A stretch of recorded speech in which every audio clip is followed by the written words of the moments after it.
Voice of Geekdom is now on Patreon. Please check out the link in the description to find out how you could gain access to premium content and social features. Hello Tolkien geeks. The Lord of the Rings and the Silmarillion are both set in Tolkien's world of Arda, but the difference in narrative style is incredibly obvious to every reader, and one of the main reasons for this is the scope of the story. The plot of The Lord of the Rings takes place over the course of a few decades, but the main part of the adventure is set during the course of a single year, right at the end of the Third Age. The Lord of the Rings reads as a memoir with a ground-level narrative, an eyewitness account, if you will. In contrast, the Silmarillion's narrative point of view is written at a much higher altitude, with a much wider scope, concerning itself with tens of thousands of years of history, and pointing towards answers to the big questions. Why does the world exist? Who created it? And why is nature ordered in the way that it is? One of the aspects of Tolkien's world that we see very clearly in the Silmarillion is that there was a plan of sorts for defeating evil in Arda. Ilúvatar, the Elvish name for the god of Tolkien's secondary world, sets it out for us in the Ainulindalë, the opening chapter of the Silmarillion. And throughout the course of the story, we see the Valar implementing that plan. Ulmo reveals himself to Finrod and Turgon, and later to Tuor, and events are set in motion in order to lay the foundation for Eärendil's voyage into the west in the final chapter of the Quenta Silmarillion. Fast forward to the Third Age, and the Valar are no longer taking an active in-person role in the events of history in quite the same way as they were in the past. A full-scale military intervention ceased to be an option after the continent-sinking climactic War of Wrath at the end of the First Age. The methods had changed. But even then, the question of whether or not the Valar intervened directly in the Third Age, in its totality, is an easy one to answer. The Istari, the wizards, represent the Valar's intervention. This is made clear to us in Of the Rings of Power and the Third Age, the final story section of the Silmarillion. They were assigned their roles by the Valar, acting as their agents in Middle-earth, and they were sent across the ocean specifically to oppose Sauron.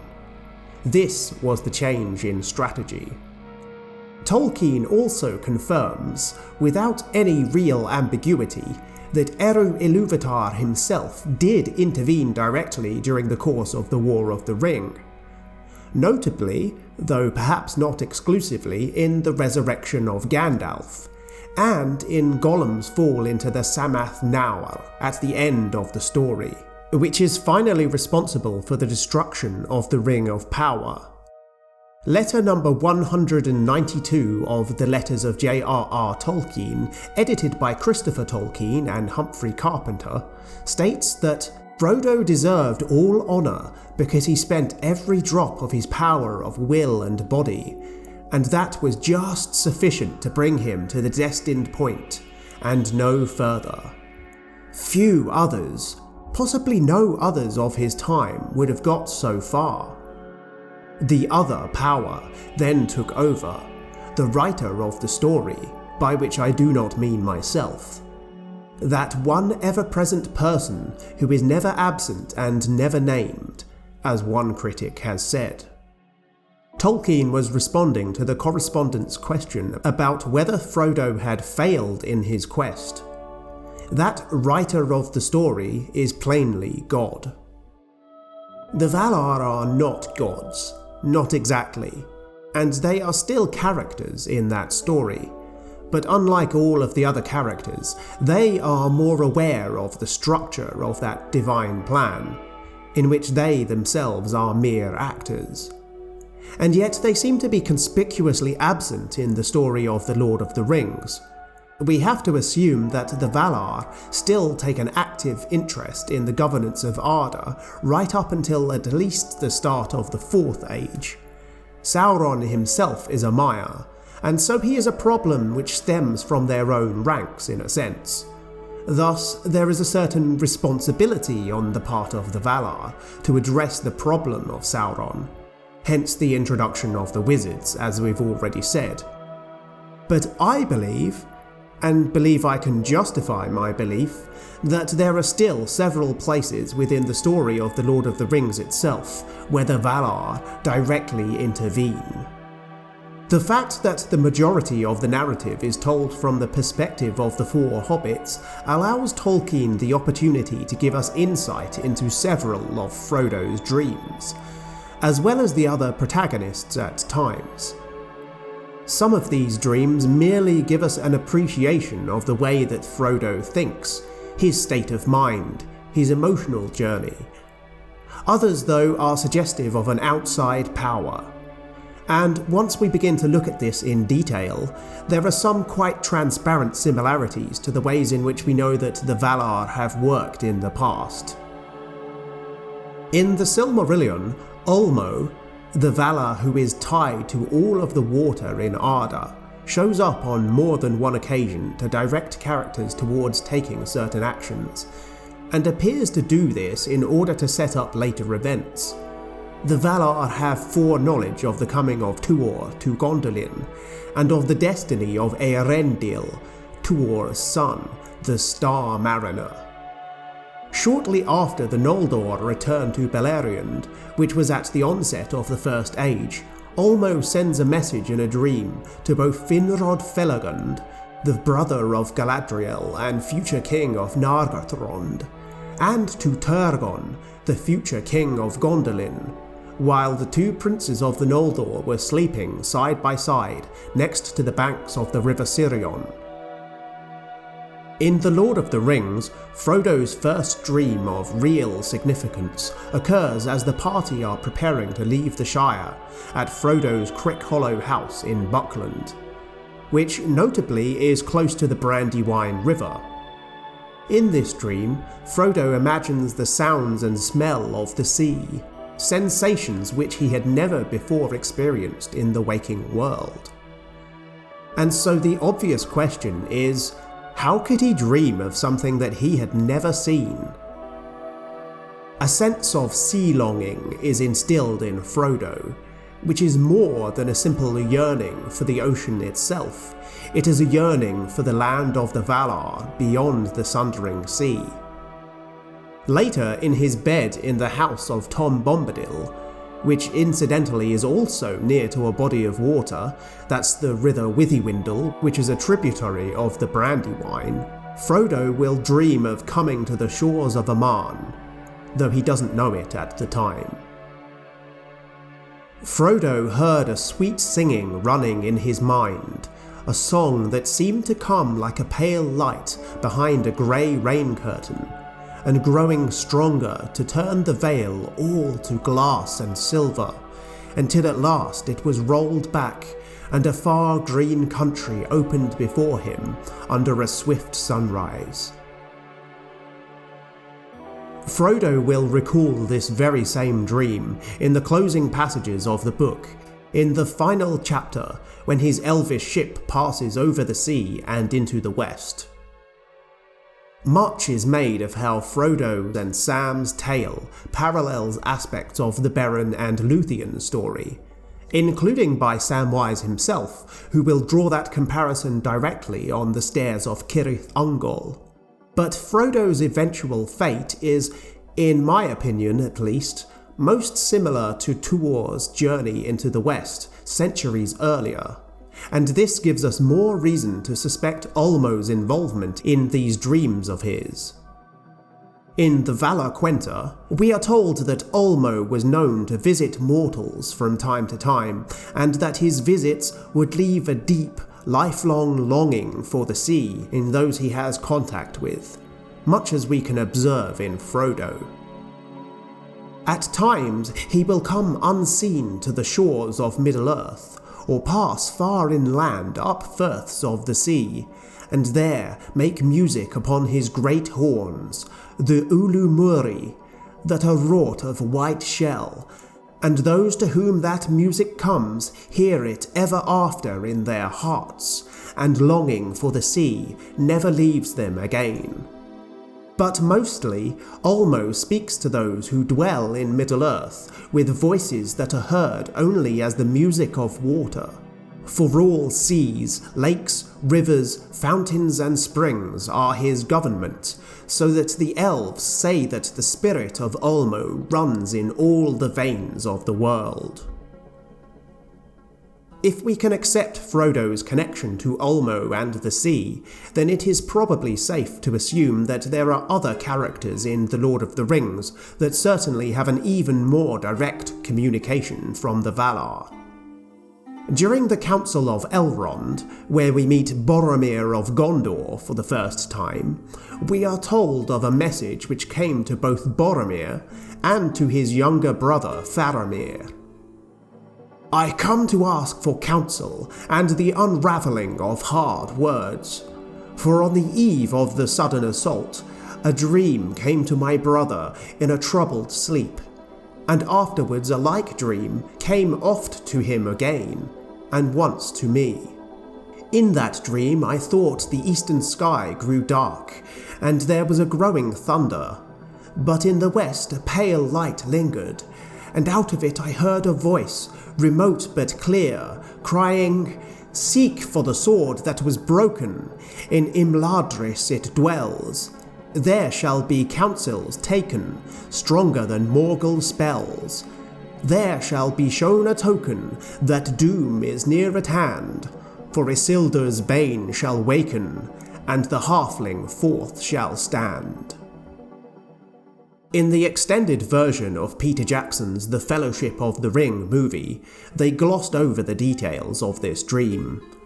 Sean Bean's Boromir does mention it in the extended sequence where he is immediately tempted to claim the ring, and even begins to reach out his hand for it in the council. But the book gives us more context to this passage, and the dream has consequences for other characters as well. It is a message for the entire council. The sword that was broken refers to Narsil, of course, the sword of Elendil which was broken at the end of the siege of Barad-dûr, when Sauron was defeated by the Last Alliance.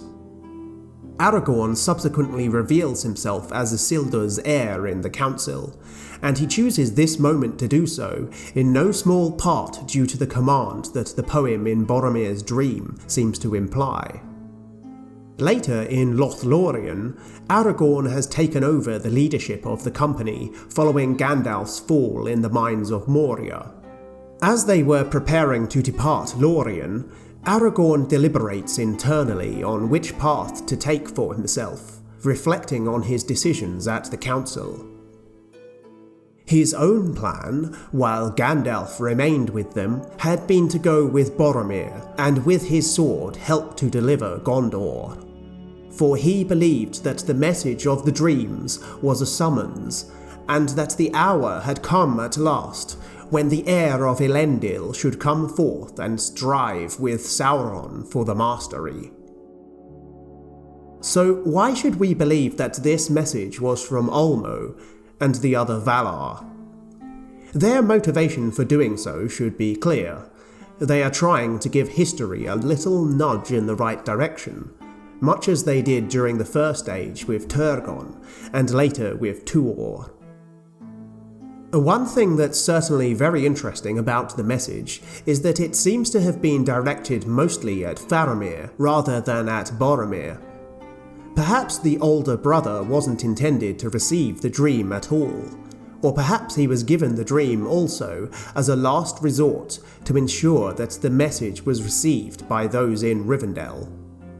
It would appear then that whomever sent the message to the brothers was not all-powerful and all-seeing, and therefore this wasn't a message delivered directly from the Almighty, but by his agents in Arda, by the Valar. We should suspect Ulmo's involvement again here. Faramir was first given the dream on the 20th of June, which is the day that Sauron attacks Osgiliath and the Nazgûl are first encountered by the men of Gondor. Boromir recounts this entire tale during the council. This is arguably the true beginning of the War of the Ring. Not only is this a significant event, exactly the kind of thing that might provoke the Valar into taking such direct action, but also the vicinity of the Anduin River, which flows through Osgiliath, again suggests Ulmo. The idea of agents of the Almighty using dreams to communicate with mortals is not an original idea that Tolkien developed for his legendarium in isolation, of course. There is a biblical precedent and influence here. Think of the dreams of the Virgin Mary when she was visited by the angel Gabriel, or even of the Old Testament book of Daniel. Daniel was a young, noble Israelite who was gifted with the ability to interpret dreams, and who became the prisoner and servant of Nebuchadnezzar, the king of Babylon. But the gods communicating with mortals through their dreams is an idea which predates the Bible too. The ancient Greeks had many deities of sleep and dreams: Morpheus, Hypnos, Phobator, and others. The Oneiros were the living personification of dreams, often sent by the Olympians against mortal men, including, notably, in Homer's Iliad. In Norse mythology, which was particularly close to Tolkien's heart, the gods themselves even received prophetic visions. The death of Baldur, the son of Odin and Frigg, was foretold in his own dreams as a harbinger of Ragnarok, the prophesied last battle of the gods, after which the world will be remade. This idea also should sound familiar to Silmarillion readers. Some of you may be wondering why I believe that Ulmo was the Valar responsible for Frodo's dreams, and not Irmo or Lórien, the master of visions and dreams, as he's described in the Valar Quenta. Mostly it's because of the evidence which we have already discussed. But also I would say that, broadly speaking, Frodo's dreams, putting aside any that seem like ordinary natural human dreaming, come into two categories. The ones which we have already discussed, including Boromir's as well, are prophetic in nature, and closely fit the patterns we can observe of Ulmo in the Quenta Silmarillion. But Frodo has some other interesting encounters with his own unconscious mind, which might also suggest an outside influence. Perhaps Irmo was the Valar responsible for some of these other dreams. The best example is, again, in the house of Tom Bombadil, on the party's first night there. Before the dream of Valinor, which we've already discussed, Frodo had another dream in which he sees Gandalf escaping the Tower of Orthanc with Gwaihir. According to Appendix B, this had already occurred some 8 days earlier, so Frodo had not actually seen this event happen in real time. Instead of seeing a vision of the future, Frodo is seeing a glimpse of the recent past. Although this dream may have been caused by the Valar as well, perhaps by Irmo, perhaps by Ulmo, there are other possible explanations that we might consider. We shouldn't forget the power of the One Ring, which is magically connected over vast distance to the Elven Ring that Gandalf wields, Narya. And we shouldn't discount the possibility that some of Frodo's supernatural dreams may have come directly from God, rather than from his servants, the Valar. Moving on now, the Valar who is mentioned most often in The Lord of the Rings, by far, is Varda, the Lady of the Stars. She is often mentioned with relation to the elves, who hold her in great reverence, though in The Lord of the Rings she is always called by her Sindarin name of Elbereth. There is little evidence to suggest that Varda directly intervenes during the War of the Ring. though every time the narrator tells us about the various stars shining overhead in the night sky, we are having Varda's work described to us. But that doesn't mean that there is no evidence of Varda's possible involvement in the story to be found, and I would point to one significant incident here. The scene at Weathertop, where Strider and the hobbits are attacked by the Ringwraiths, and Frodo is stabbed by the Morgul blade, reads a little differently in the books compared with what some of you might remember from the movies. Frodo fails to resist the urge to put the ring on, revealing the Nazgûl in their true forms, and revealing himself to them in the process. But instead of stumbling backwards as he does in the Fellowship of the Ring movie, he lurches forward and attacks the Witch King with his sword, the one which Tom Bombadil recovered from the barrow, crying out, "O Elbereth, Gilthoniel!" When Frodo regains consciousness, the wraiths had all disappeared, and then Aragorn explains that they had withdrawn temporarily, believing that their evil task had been almost accomplished with the wound to Frodo. After more investigation, Aragorn concludes that Frodo hadn't managed to damage the Witch King with that thrust of his sword, instead claiming that more deadly to him was the name of Elbereth. Aragorn seems to be suggesting that the name of Elbereth was the thing that drove the wraiths away. The question is, why should Elbereth's name be deadly to the Nazgûl? Just the name. If we return to the Valar Quenta once more, there might be a clue to this question. Manwë and Varda are seldom parted, and they remain in Valinor. Their halls are above the everlasting snow, upon Oiolosse, the uttermost tower of Taniquetil, tallest of all the mountains upon earth. When Manwë there ascends his throne and looks forth, if Varda is beside him, he sees further than all other eyes, through mist and through darkness, and over the leagues of the sea. And if Manwë is with her, Varda hears more clearly than all other ears the sound of voices that cry from east to west, from the hills and the valleys, and from the dark places that Melkor has made upon earth. I think Frodo's stabbing on Weathertop, read in this light, offers us a different kind of interpretation of these events. If Varda could physically hear Frodo cry out for her aid, if the Valar are monitoring the events of the War of the Ring as closely as they surely were, then this would give the Witch King reason to feel fear in this moment, as the gaze of the Lord and Lady of the Valar fall upon him. Melkor himself feared Varda, and the Witch King, as dangerous as he might be to Frodo, is much lower on the food chain than a Valar.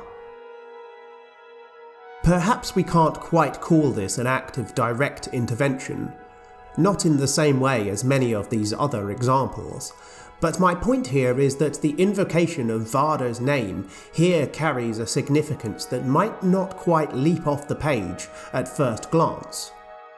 We can't prove that the Witch King was aware of the scrutiny of the Valar in this moment, but perhaps this provides a metaphysical explanation for the source of his terror.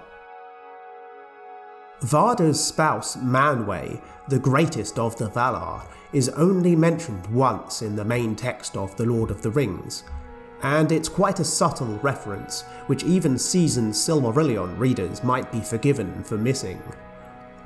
Despite the noticeable absence of such an important Silmarillion character, I would argue that there are at least two places where Manwë's influence is felt in the story.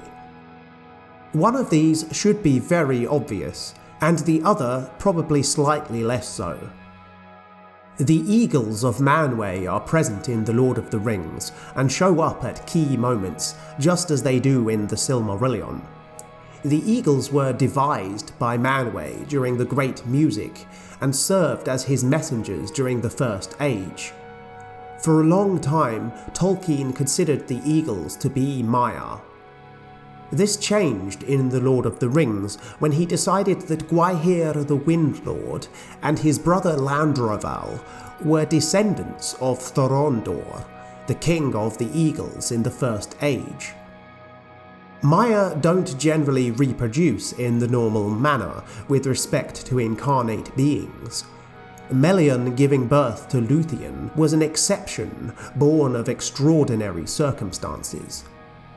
So the idea of the eagles being Maiar, post The Lord of the Rings, contradicted Tolkien's most up-to-date thinking on what the Maiar were.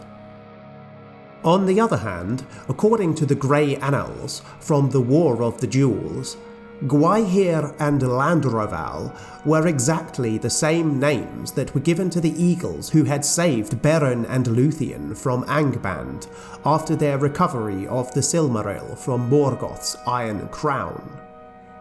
It is possible that Tolkien would have changed these names again later, as The Lord of the Rings, which was published during Tolkien's lifetime, is clearly the more authoritative source of canon. These wouldn't have been the first names that Tolkien had decided to recycle, and the Grey Annals, as well as the Silmarillion itself, were published posthumously. Whichever way you read this, the eagles remained, however, closely associated with Manwë, but it's unclear how regularly they continued to communicate with the Valar in the west. With the removal of Aman from the circles of the world following the downfall of Númenor, it may be that the eagles are no longer able to simply fly to the peak of Taniquetil to take their orders from Manwë, as they might have done in the Second and Third Ages. When the eagles arrived at the Battle of the Morannon, the final battle before the Black Gate at the end of the War of the Ring, perhaps this was a true occurrence of spontaneous eucatastrophe, which had little to do with Manwë's direct orders. I choose to believe, however, that if Manwë had wished to communicate with his eagles, then he would be able to do so, and so their arrival in the battle in this moment was no coincidence. If the Valar were responsible for turning the tide at the Morannon, then they may have also been playing an active role in the Battle of the Pelennor Fields just before that. In the build-up to the battle, Sauron issued a cloud of smoke and fumes from Mount Doom to shield his forces from the light of the sun. During the battle, the wind changes direction just as the Rohirrim arrive, at the turning of the tide, just as the great gates of Minas Tirith were breached by the armies of Mordor. As the direction of the wind changes, coming in from the south, the foul fumes of Sauron break, and the morning sun rises, bringing new hope to the men of the west, and dismay to their foes. And not only that, but the wind brings speed to the ships of the Corsairs, which were now carrying Aragorn and Gondor's reinforcements to the battle. Wind, of course, was the domain of Manwë. Once more we quote the Valaquenta. In Arda his delight is in the winds and the clouds, and in all the regions of the air, from the heights to the depths, from the utmost borders of the Vale of Arda to the breezes that blow in the grass. Sulimo he is surnamed, Lord of the Breath of Arda. So in conclusion, the Valar were given governance of Arda for all time, and their task clearly didn't end with the banishment of Morgoth. As I said right at the beginning, the strategy changed, as it had to, but the goals and intentions of the Valar never did waver. Often I think Tolkien fans can be tempted to treat the Valar rather harshly. There are times when the actions of the Valar open them up to criticism. Sometimes I think Tolkien himself wants to remind us that the Valar are not infallible with regard to their strategy. But I would argue that it is unfair to accuse the Valar of either apathy or neglect during the years of the reign of Sauron. Even ignoring the arrival of their emissaries, the Istari, careful and considered readings of The Lord of the Rings prove this. And my axe. 1,000 thank yous to my Axe tier Patreon supporters who help make this channel possible. Erin M, Stephen Stark the Maya, Kelly the Jaded Shipwright, Alexander Petrov, and my newest patron Joshua Boniface.